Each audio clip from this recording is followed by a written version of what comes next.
falar agora um pouquinho sobre as bactérias. Primeiro, a palavra bactéria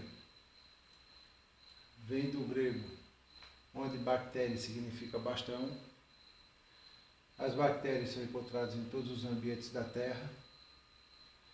As bactérias são seres microscópicos, a maioria apresenta reprodução assexuada. Bom, as bactérias elas estão em todas as partes. Tudo que você pensar tem bactérias. As bactérias, as primeiras, foram encontradas em rochas antigas que datam de 3 bilhões e meio de anos atrás. Elas foram os primeiros organismos unicelulares a surgirem no nosso planeta. Sem as bactérias autotróficas, não haveria como ocorrer o surgimento de bactérias aeróbias, ou seja, aquelas que precisam de oxigênio para poder sobreviver, e nem teria a existência de organismos unicelulares e pluricelulares aeróbios. Aliás, a eficiência energética, oxidação de moléculas orgânicas, como oxigênio, só foi possível devido às bactérias fotossintetizantes, que são as algas azuis oceanofíceas, que foram as primeiras, através do processo fotossintético, liberar oxigênio na atmosfera da Terra como resíduo. E com relação a serem microscópicas, elas são 10 vezes menores do que uma célula eucariótica comum. Ou seja, são diminutas. E a reprodução assexuada é sua principal forma de reprodução. Não traz variabilidade genética, mas a torna eficiente na produção de uma grande quantidade de organismos em um intervalo pequeno de tempo. Bom, as bactérias são divididas em dois grupos, as arqueobactérias ou extremófilas, por viver em ambientes extremos. Aqui nós podemos citar as que vivem em fontes termais, ou seja, em alta temperatura. Tem algumas bactérias que conseguem sobreviver a temperaturas superiores aos 100 graus centígrados, no caso de arqueobactérias, elas chegam a sobreviver a quase 200 graus centígrados, e algumas conseguem viver em água extremamente salgada, inclusive em salinas. Aqui nós temos o exemplo de arqueobactéria que vive nas salinas do Ceará, e é um ambiente extremamente hipertônico, ou seja, com concentração de soluto muito grande, em que nenhum outro tipo de micro-organismo consegue sobreviver. E outras vivem em pântanos e regiões vulcânicas, regiões extremamente ácidas, mas que elas desenvolveram mecanismos para poder sobreviver nesses ambientes hostis. As eubactérias são as mais numerosas e as atuais, as que nós entramos em contato todos os dias. Aqui nós temos o exemplo delas, Escherichia coli, é uma eubactéria. Ela vive no sistema digestório do ser humano, faz parte da flora intestinal, ajudando no processo digestivo. Bom, vamos falar sobre as suas características principais. Elas são unicelulares, claro. O reino Monera é formado pelas bactérias, e não existe organismo pluricelular no reino Monera. As bactérias, todas elas são unicelulares. São procariontes, aliás, vale ressalvar que dentre os 5 reinos, o reino Monera, do mais simples ao mais complexo. Reino Monera, reino protista ou protoctista, reino fungi, reino vegetal e animal. As bactérias são os únicos organismos procariontos, ou seja, aqueles que não apresentam membrana nuclear ou carioteca. Não existe delimitação entre o material genético e os órgãos citoplasmáticos, ou seja, não existe delimitação do citoplasma. Podem ser autotróficas ou heterotróficas, né? As autotróficas já citamos aqui como as cianofíceas ou algas azuis, e as heterotróficas são todas aquelas que não conseguem produzir seu próprio alimento. Não existem apenas as fotossintetizantes, as autotróficas. Algumas são quimio-autotróficas, que a partir de compostos, né, orgânicos, eles conseguem quebrar essas moléculas e obter a energia necessária para sobreviverem.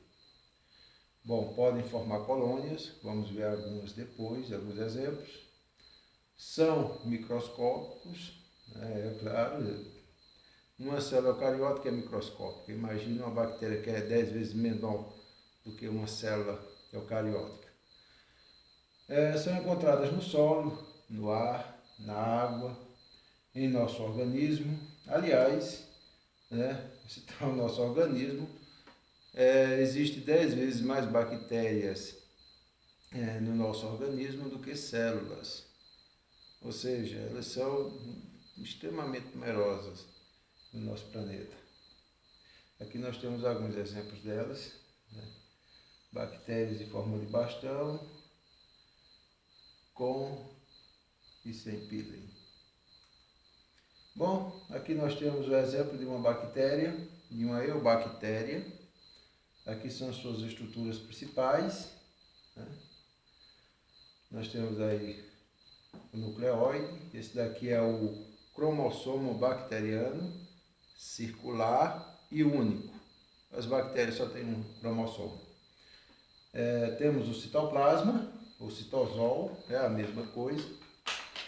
Temos a membrana plasmática, essa aqui.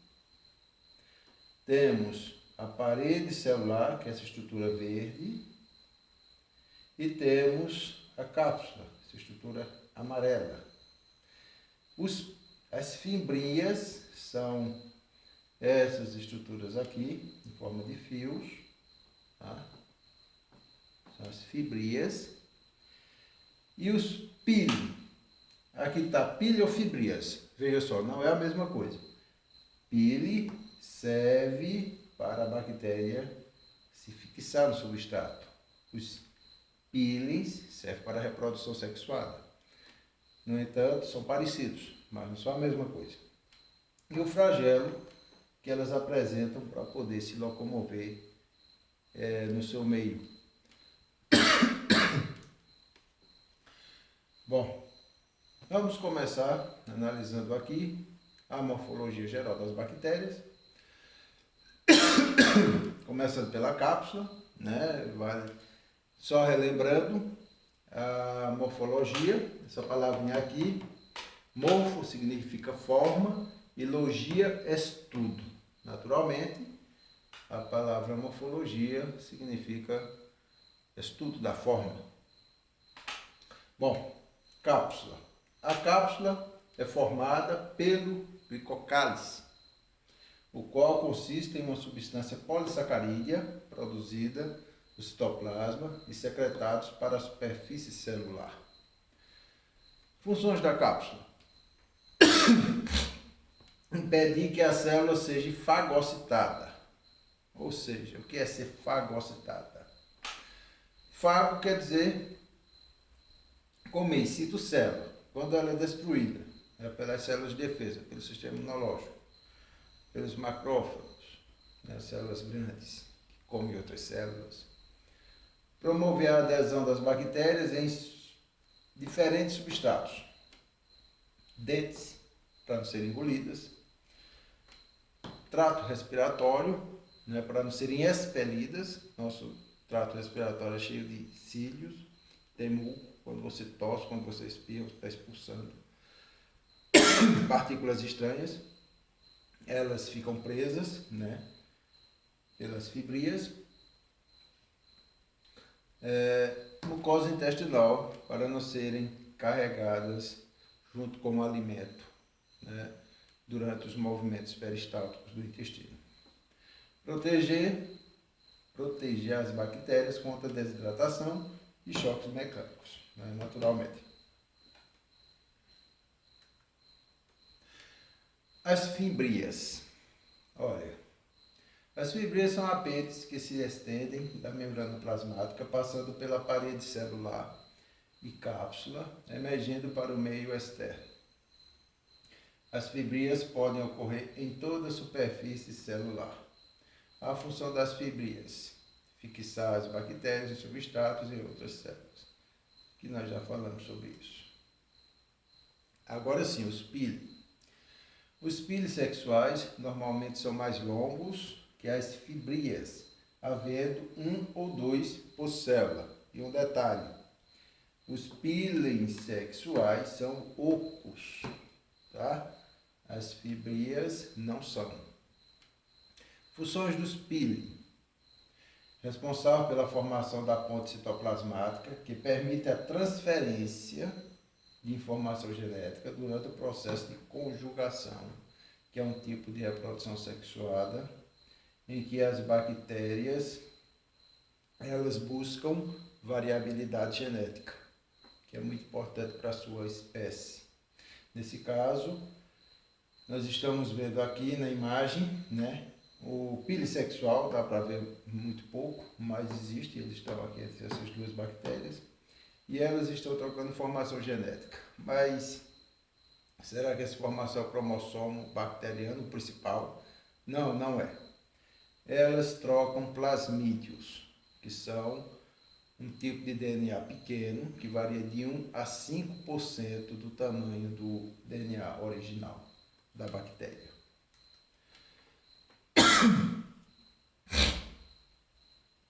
Bom, os flagelos. Os flagelos são responsáveis pelo deslocamento das bactérias, estendem-se a partir da membrana celular, passam pela parede celular e atingem a região externa. O número de flagelos é bastante variável entre as bactérias, ou seja, varia de espécie para espécie. Os flagelos são formados por uma proteína denominada flagelina e não provém do centríolo como os flagelos de células eucarióticas. É claro que não podem serem formados a partir de centríolos. Só para relembrar, a única organela citoplasmática que a bactéria apresenta são os ribossomos. Naturalmente, se ela não apresenta centríolo, como ela poderia desenvolver uma estrutura a partir de um centríolo, né? Bom, aqui nós temos exemplos: bactéria com flagelo, com 4, com 2, com vários flagelos. Função do flagelo: permitir a locomoção no meio em que ela está. Bom, a parede celular. A parede celular é um envoltório semirrígido, composto por peptidoglicanos e responsável pela forma e proteção da célula bacteriana. Geralmente as bactérias que apresentam parede celular ou paredes celulares, já que tem algumas que apresentam mais de uma, elas são patogênicas, né? Elas têm a parede celular como uma forma de proteção contra vários tipos de substâncias químicas, contra enzimas, bom, uma infinidade, qualquer coisa que vai agredir a bactéria, vai agredir primeiro a sua parede celular, não chegando diretamente ao citoplasma, não ocorrendo a lise da célula, ou seja, o rompimento da membrana plasmática e ela morrendo. Tá? A composição deveria estar aqui, mas não está, então vamos dar continuidade. A membrana celular. A membrana celular é lipoproteica, semelhante às membranas dos organismos eucariontes, né? Aliás, acredita-se que as células eucariontes elas se originaram a partir de células procariontes. Daí, elas apresentam estruturas parecidas, dentre elas a membrana plasmática, que é bilipídica, né? Lipoproteica, semelhante à membrana dos eucariontes. que estudaremos mais adiante, é um dos nossos assuntos. Quais são as funções da membrana?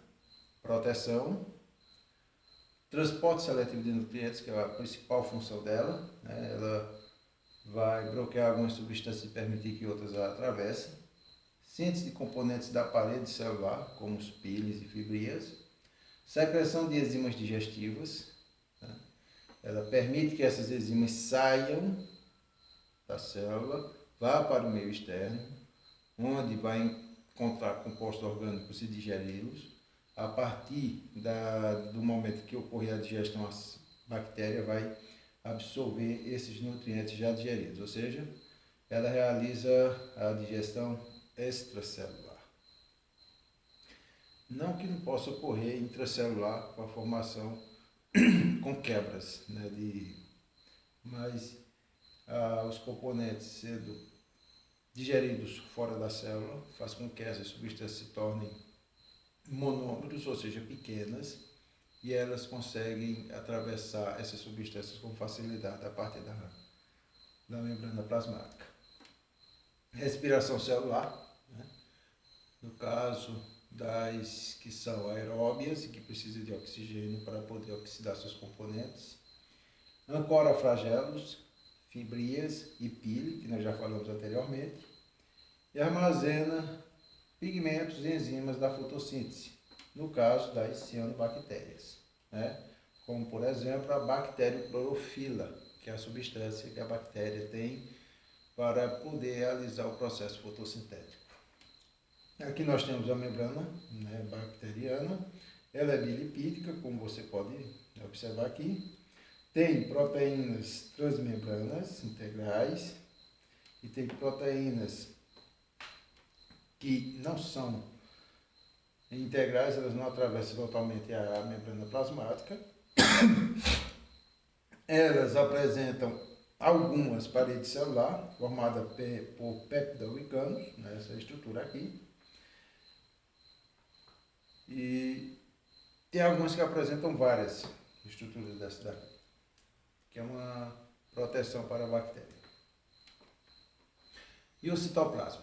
Bom, sinônimos: hialoplasma, citosol, né? Possui 4/5 de água e 1/5 de substâncias dissolvidas ou em suspensão, como proteínas, carboidratos, lipídios, íons, como sódio, potássio, etc. Possui seu conteúdo ribossomos, aliás, é a única organela que ela apresenta, entre outros. Plasmídios, que é um DNA pequeno, varia de 1 a 5% do DNA principal. E o cromossomo circular, que é o DNA, né, que ela apresenta, que onde ele fica, a região que ele fica é chamada de nucleoide. Tá? Não apresenta carioteca, nem membrana nuclear, que é a mesma coisa, mas o local onde ele fica, o local onde esse cromossomo grande fica, circular, é chamado de nucleoide. Essa região aqui. Bom, aqui os pontinhos pretos são os ribossomos, né? Ribossomos que são formados por 2 subunidades, cada uma tem uma função, não vamos discutir ribossomos agora. Os plasmídios, que são extremamente importantes para as bactérias, também para o ser humano, né? Sem os plasmídios não tinha engenharia genética, pelo menos não como aqui aconteceu no passado, a partir da década de 70. Temos aqui as outras estruturas que vocês já viram, né? Flagelo, né? O citoplasma, o citosol, a cápsula, né? Parede celular formada por peptidoglicanos. Temos aqui a membrana plasmática mais internamente. Bom, é isso daí.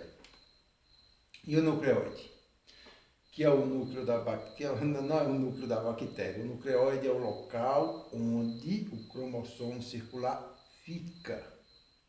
Tá? Tem que dar atenção a isso.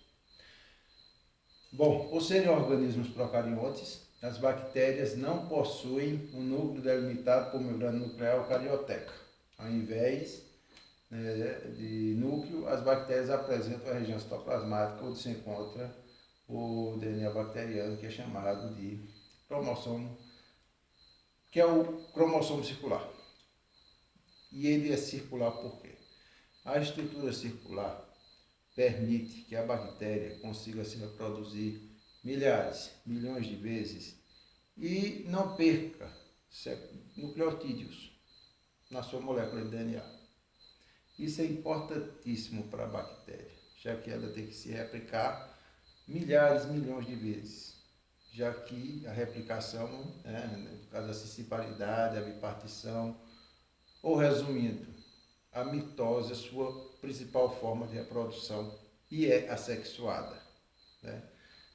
Ter uma molécula de DNA que possa ser replicada várias vezes, ela não sofre alterações, é importante para a bactéria. Bom, não estão presentes em células bacterianas proteínas histonas para condensação do material genético, nucleolo, ela não apresenta nucleolo, que é formada por RNA ribossômico e proteínas, ela não apresenta essa estrutura. E é claro que a carioteca elas não vão apresentar. Né? Então, bom, e os plasmídeos? Né? Nós já falamos sobre os plasmídeos. Plasmídio é um pequeno DNA extracromossômico. Veja bem, não é o DNA principal da bactéria, é secundário. Tá? Elas podem apresentar vários com sequências de nucleotídeos, com sequências de genes, com genes diferentes, com funções diferentes, né, para a bactéria. Pois não se conecta ao cromossomo principal e replica-se independentemente. No caso, ocorre necessidade, a bactéria pode duplicar, aumentando a eficiência na produção de determinada substância, que pode ser desde uma toxina, como a toxina botulínica, até uma substância para quebrar ou picotar o DNA de um bacteriófago que está tentando destruir essa bactéria, tentando se replicar no interior dessa bactéria. No caso, é uma enzima de restrição, que consegue pegar o DNA do bacteriófago e picotar em vários pedaços, várias partes, inativando. Ou seja, as substâncias produzidas, as aplicações que a bactéria vai encontrar, vai variar muito de bactéria para bactéria. Quando elas realizam a reprodução sexuada, que é a conjugação, através dos pinissexuais, elas trocam essas informações genéticas. E aquelas que não têm uma informação que é necessária, que é importante para a sobrevivência dela, ela passa a ter, depois da reprodução sexuada. Tá? Bom, principais funções dos plasmídeos. Apresentar genes que conferem resistência a diversos antibióticos. Antibióticos são substâncias químicas danosas à bactéria. Né? Aliás, de onde é que vêm os antibióticos? Vamos relembrar um pouco. Lá em 1929, Albert Fleming deixou em seu laboratório culturas de bactérias e foi viajar. Na volta, ele observou que algumas culturas, em placas de Petri, de bactérias, elas não vingaram. Elas, de alguma forma, foram mortas, destruídas. Ele foi analisar e viu que essas placas de Petri, que continham bactérias, colônias de bactérias deixadas por ele, tinha contaminação por fungos. E o fungo ele produz uma substância, e essa substância destrói a membrana plasmática da bactéria, matando as bactérias. Fungos unicelulares e bactérias são organismos que eles competem pelo mesmo alimento. E eles apresentam, digamos assim, mecanismos para se proteger e também para destruir seu oponente. No caso, o fungo Penicillium nototium, se não me engano, pode ser basicamente esse nome. Ele produz uma substância que consegue matar as bactérias. Tá? E hoje em dia, utilizado como, não ele, o Penicillium nototium, o penicílio daquela época, mas que faz parte da mesma linhagem que hoje em dia se produz a penicilina e encontrada na bezetacil. Bom, tem alguns medicamentos que tem. Bom, apresentar genes responsáveis por síntese de toxinas, né, como a toxina botulínica, dentre outros, várias toxinas que as bactérias podem produzir. Apresentar genes que codifiquem enzimas que ativam a degradação de carboidratos e substâncias exóticas, como tolueno, cânfora, hidrocarbonetos do petróleo, sendo essas muito importantes, né, no caso, para fazer limpeza do meio ambiente quando ocorre contaminação pelos mesmos. Bom, aqui um exemplo de bactéria, aqui nós temos um plasmídio, que é um DNA pequeno, extracromossômico. Esse é o DNA principal e circular, né? É o cromossomo principal da bactéria, esse é o material genético. É claro que eles não estão em proporção, né? Ele é muito menor do que isso aqui, o plasmídio. Né? Bom, com relação à sua forma, ela pode apresentar a forma de cocos, é esférica, não é circular, ó, presta atenção. Você está vendo aqui e diz, mas a bactéria é circular. Não, não é circular, ela é esférica, tá? Duas esferas, diplococos, né? Um conjunto de esferas, né, formando um rosário, streptococcus, é uma colônia, 8 esferas, formando uma estrutura parecida com um quadrado, sacina, uma estrutura de esferas, de bactérias em forma de esferas, né, formando uma estrutura parecida com um cacho de uva, Staphylococcus, e apenas 4 esferas, 4 bactérias juntas, formam uma estrutura chamada de tétrade.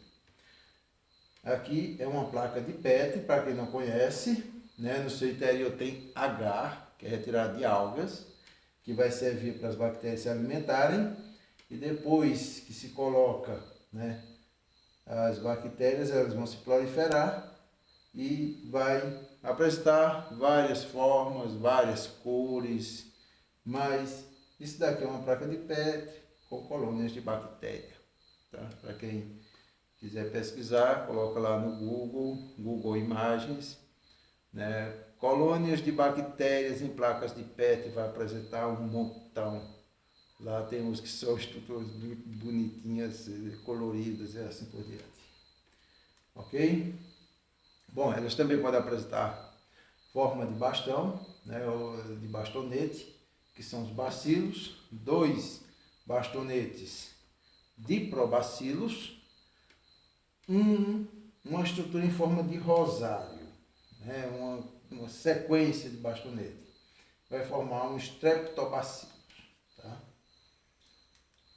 Bom, e as que tem forma de vírgula, né, recebe o nome de vibrião, como o vibrião cholerae, que causa cólera. Né?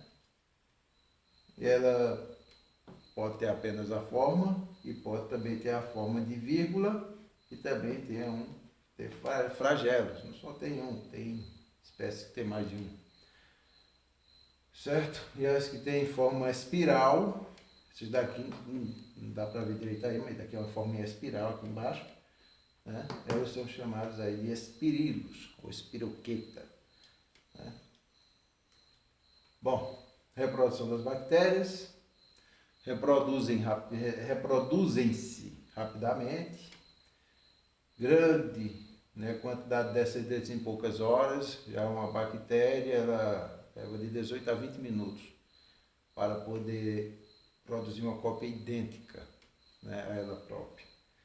Então a reprodução dela é muito rápida, já que, se você, só para ter uma ideia, uma cabeça de alfinete cabe muito mais de 500 milhões de bactérias, e elas conseguem em 18 minutos, 500 milhões vai para 1 milhão, né? 500 milhões vai para 1 bilhão, 1 bilhão vai para 2, 2 vai para 3, assim por diante. Então a reprodução delas é muito rápida, né? A reprodução sexuada delas. Bom, a maioria apresenta reprodução sexuada, né, por divisão simples, divisão celular.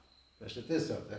Divisão simples, aí você pergunta, bom, professor, mas aí que divisão é? Divisão celular, mitose, tá?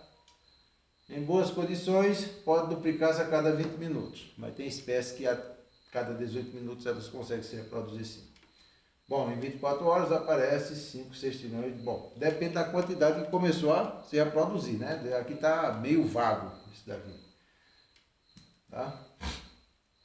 Bom, vamos adiantar mais esse slide aqui para não demorar muito tempo.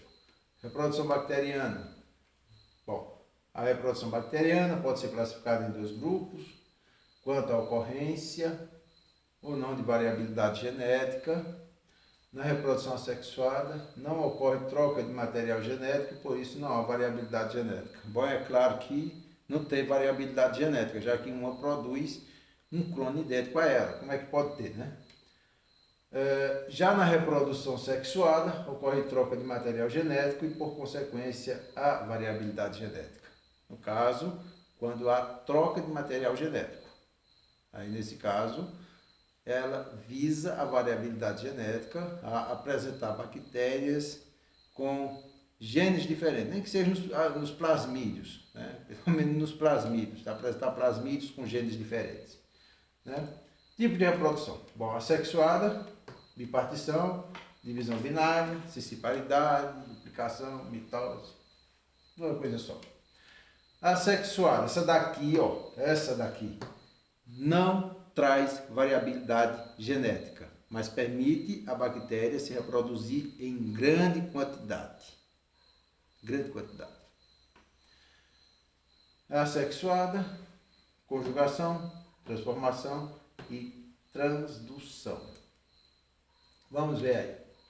Essa daqui é a reprodução assexuada, a bipartição simples. Veja, uma célula bacteriana produz duas células idênticas.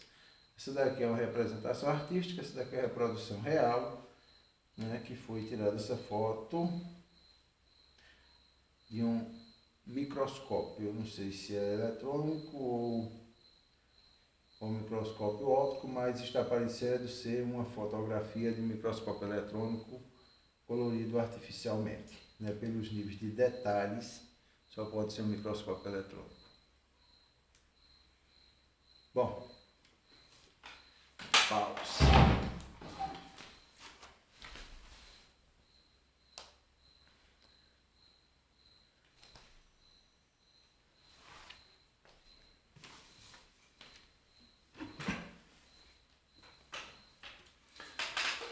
Bom, quanto à classificação, as bactérias, eu já falei sobre isso, mas é só para, digamos assim,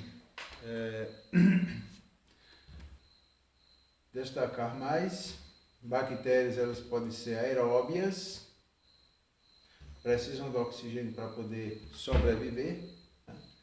Anaeróbias ou anaeróbias estritas, elas não conseguem sobreviver na presença de oxigênio, elas morrem. Como, por exemplo, o Clostridium tetani, que causa o tétano, essa bactéria aqui. E as facultativas, que elas toleram a ausência ou presença de oxigênio.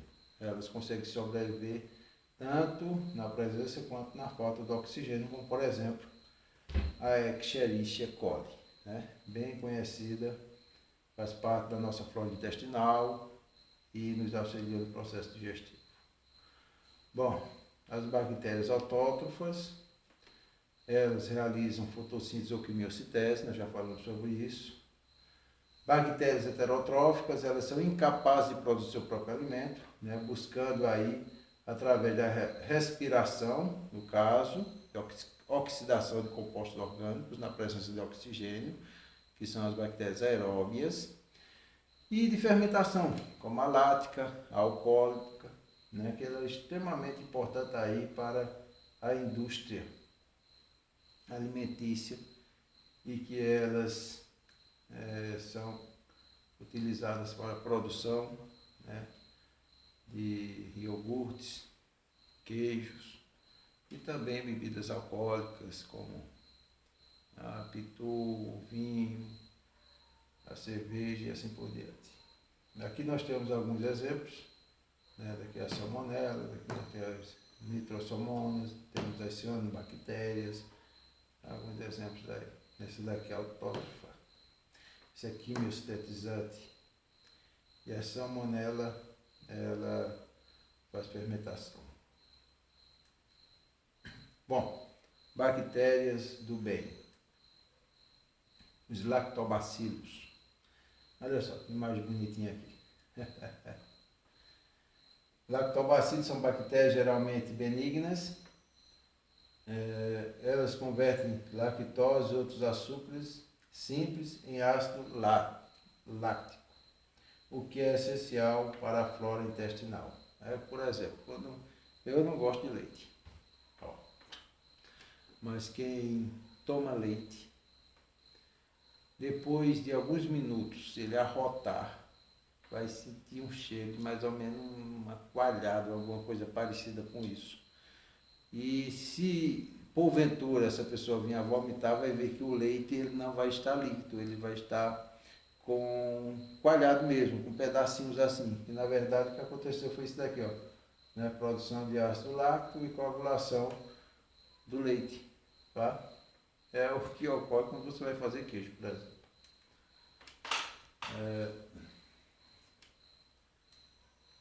Não me diga que travou.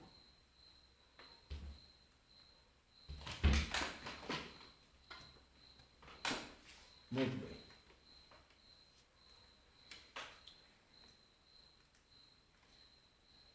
Momento, acabou a pilha. Sempre acontece isso. Meu Deus do céu.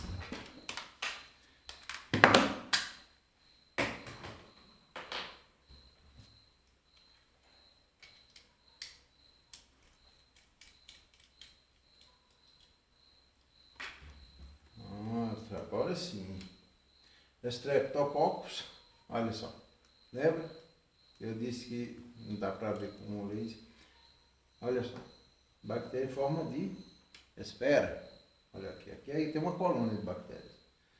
Aqui é Streptococcus, aqui não dá para ver, daqui é olho nu e ali com auxílio de microscópio. Streptococcus, bactéria em forma de cocos. Na maioria das vezes inofensiva, né, não causa problema nenhum ao homem. Né? Fermentador de lactose e produção de alimentos. Queijo, iogurte, vinho. Benefícios. Produção de alimentos e bebidas, decomposição de lixo problemático, né, como os restos mortais, produção de medicamentos, digestão, como por exemplo a Escherichia coli, fixação do nitrogênio na atmosfera, A atmosfera já tem oxigênio, né? Já tem o nitrogênio, né? Não vai fixar nitrogênio na atmosfera. É fixação do nitrogênio da atmosfera em substratos que possam ser absorvidos pelos produtores e pelos outros tipos de organismos nos vários níveis tróficos que existem nas cadeias alimentares. Né? Então nós temos aqui algumas, né, várias bactérias em formas diferentes. Forma de cocos, Streptococcus, Aspergillus, Diplococcus, Staphylococcus, né, esporos bacterianos, bactérias flageladas, vibriões, bacilos, que aliás, então vamos falar sobre isso daqui, ó, esporos bacterianos, a estrutura de resistência da bactéria. Extremamente importante falar sobre isso daí. Tá? Bom, então essas bacterianas, as bactérias do mal, né, possuem grande importância. Cadê? Ainda estamos falando sobre as bactérias. Bom, ainda estamos falando sobre as bactérias do bem. As bactérias possuem grande importância ecológica, elas fixam o nitrogênio da atmosfera na forma de nitratos e as bactérias desnitrificantes que devolvem o nitrogênio dos nitratos e da amônia para a atmosfera. Ou seja, o ciclo do nitrogênio não seria possível sem as bactérias. As bactérias são responsáveis pela decomposição ou deteriorização da carne, do vinho, das verduras, do leite e de outros produtos de consumo diário. As bactérias também são úteis para o homem, como na indústria farmacêutica, que utiliza bactérias para fabricar antibióticos específicos. E com a engenharia genética também a produção de hormônios, como por exemplo a insulina, que antes da década de 70 era utilizada insulina retirada de pâncreas, do gado e também de porcos que eram abatidos, né? A partir do desenvolvimento da engenharia genética, lá na década de 70 mesmo, eles conseguiram produzir uma bactéria geneticamente modificada, ou seja, uma transgênica, contendo o gene para a produção de insulina humana, e a partir daí a insulina produzida era humana e não mais desses animais. Isso trouxe vários benefícios para o ser humano. Quem tem diabetes necessita desse tratamento. Essa insulina, ela, por ser humana, não causa alergias e também está livre de algum tipo de doença que seja bacteriana ou viral, já que esses animais são mamíferos e muitas de suas doenças podem ser transmitidas para o ser humano. Bom, e as bactérias do mal? Aquelas que causam doenças ao ser humano, que aliás é uma pequena parte da da enorme quantidade de bactérias que o ser humano ele convive diariamente, né? Mas podemos destacar algumas aqui, como a tuberculose, o tétano, a sífilis, a doença sexualmente transmissível, a cólera, que já acometeu o nosso país e devido às condições higiênicas foi um problema de saúde na década de 90. E a pneumonia, A pneumonia essa que, olha, a pneumonia, para quem não sabe, é a inflamação dos alvéolos pulmonares, tá? Os alvéolos pulmonares, eles lesionados, eles produzem muco e produzem pus, que é nada mais, nada menos do que células mortas, né? E que a pneumonia ela pode ser causada por bactérias, por fungos, pelo vírus, como por exemplo o Covid-19, que está acometendo a nossa população aí, se Deus quiser vamos sobreviver a ele. E as pessoas apresentam dificuldade de respirar, insuficiência respiratória. Quando ela é crônica e grave, terminam tendo vários problemas e entra de óbito. Com relação à tuberculose, é uma doença que ataca os pulmões, causa inflamação e todos esses problemas aí, mas está restrito. Ainda hoje existe concentrações de pessoas, principalmente em favelas, e que a tuberculose ela está presente. O tétano, ele tem a vacina que se toma antitetânica, se toma 3 doses quando criança e o reforço a cada 10 anos. É uma bactéria que ela não tolera a presença de oxigênio, sendo anaeróbia estrita, só em cortes profundos, tá? É que ela vai encontrar condições de falta total de oxigênio para se proliferar. Agora, já vi muita besteira falada.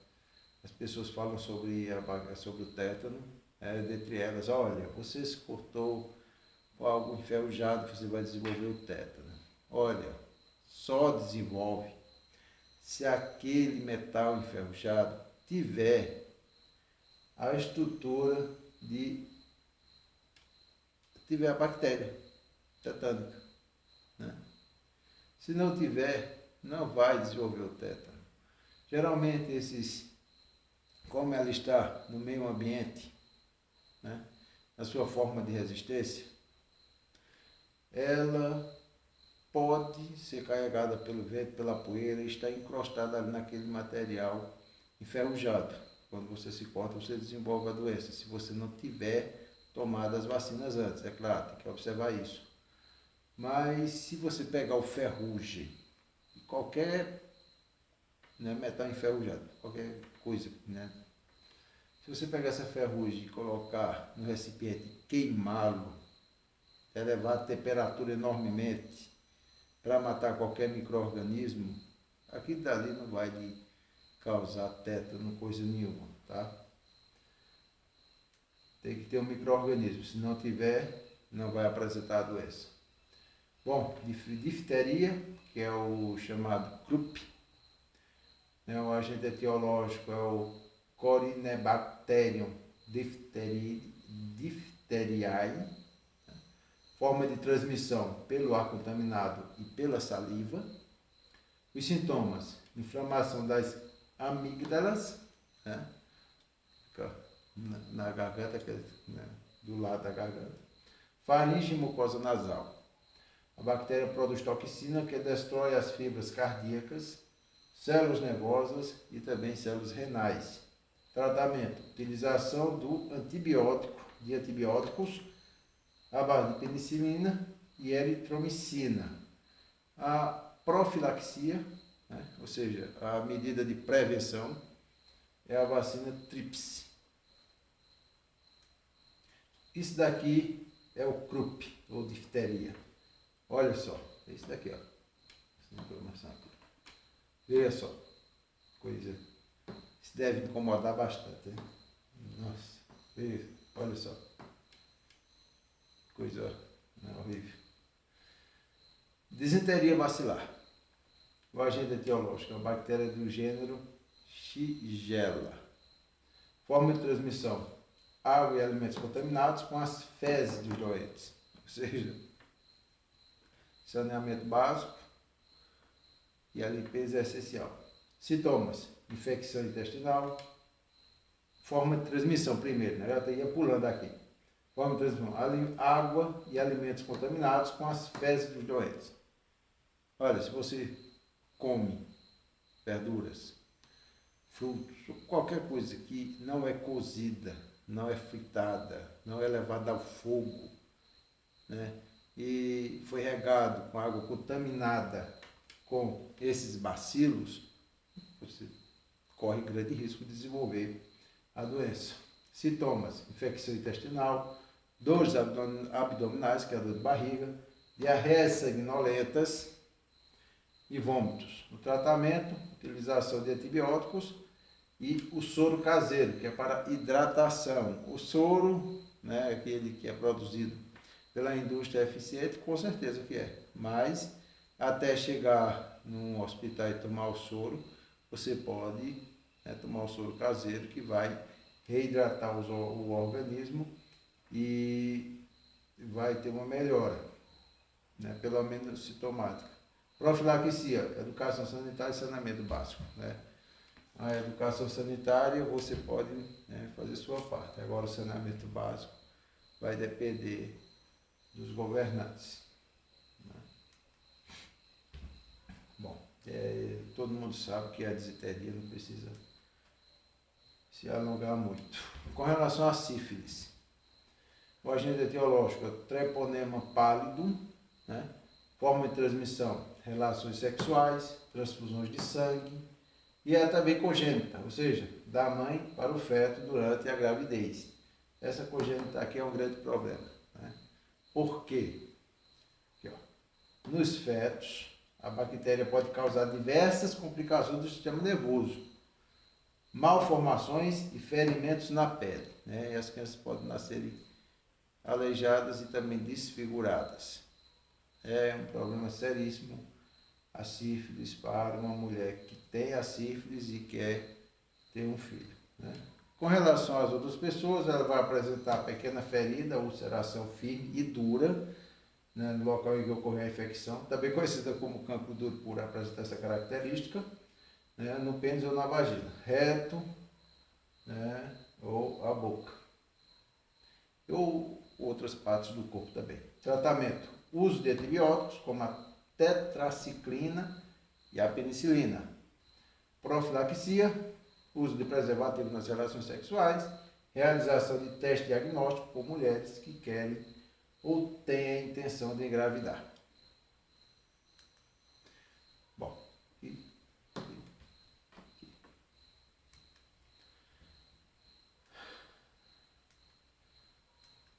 Bom, é isso aí, mas só para relembrar, esse slide aqui eu baixei do SlideShare, que produziu não fui eu, né? O professor que produziu esse slide foi Eric Macedo, né? Tá ok? E com relação à estrutura de resistência da bactéria, que eu disse que ia falar depois, que são os esporos, a bactéria, quando ela invade um organismo, né, um hospedeiro, ela mata o hospedeiro. Vamos citar, por exemplo, a tuberculose, né, que ela se instalou em uma pessoa e essa pessoa morreu devido à tuberculose, e essa pessoa foi enterrada, não foi cremada, foi enterrada, ela vai se decompor. E a bactéria vai morrer com a decomposição dessa pessoa? Não, não vai. A bactéria ela vai entrar no seu processo de resistência, né? Ela vai esporular, né? Ela vai desidratar, formar estruturas de resistência e ficar ali por muitos anos na sua forma de esporo, na sua forma de resistência. Pode ser 10 anos, 20, 30, 40, 50, até mais de 100 anos, dependendo da espécie de bactérias. Só para você ter uma ideia, se uma pessoa morrer de tuberculose, ela foi enterrada, e esses esporos, e essa pessoa ficar lá, decompor-se, né, a bactéria vai entrar na sua forma de resistência e vai ficar lá. 50 anos depois que um coveiro for tirar esses restos mortais e durante a retirada ele respirar esses esporos bacterianos, esse coveiro vai desenvolver a tuberculose, se ele tiver suscetível, né? Se ele não tiver sido vacinado, etc. Mas digamos que não foi vacinado, nem tem muita resistência a ela, ele vai desenvolver a tuberculose. Ele vai desenvolver aquela cepa de 50 anos atrás. Vai apresentar os mesmos sintomas e vai passar para as outras pessoas. Certo? Então a forma da resistência da bactéria ela é muito importante. E ter conhecimento sobre isso também. Né? Porque muitas pessoas, né, às vezes não têm conhecimento, né? Chega lá, vamos citar uma hipótese. Está lá o coveiro, né, no cemitério retirando os restos mortais, sempre fica um monte de curioso ao redor, observando o que ele está fazendo.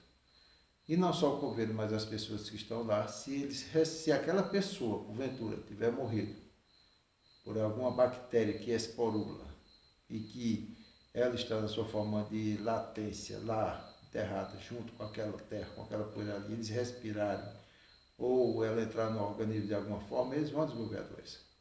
Tá? Então, ter esse conhecimento é importante para as pessoas se precaverem. Né? Bom, pessoal, é isso aí. Espero...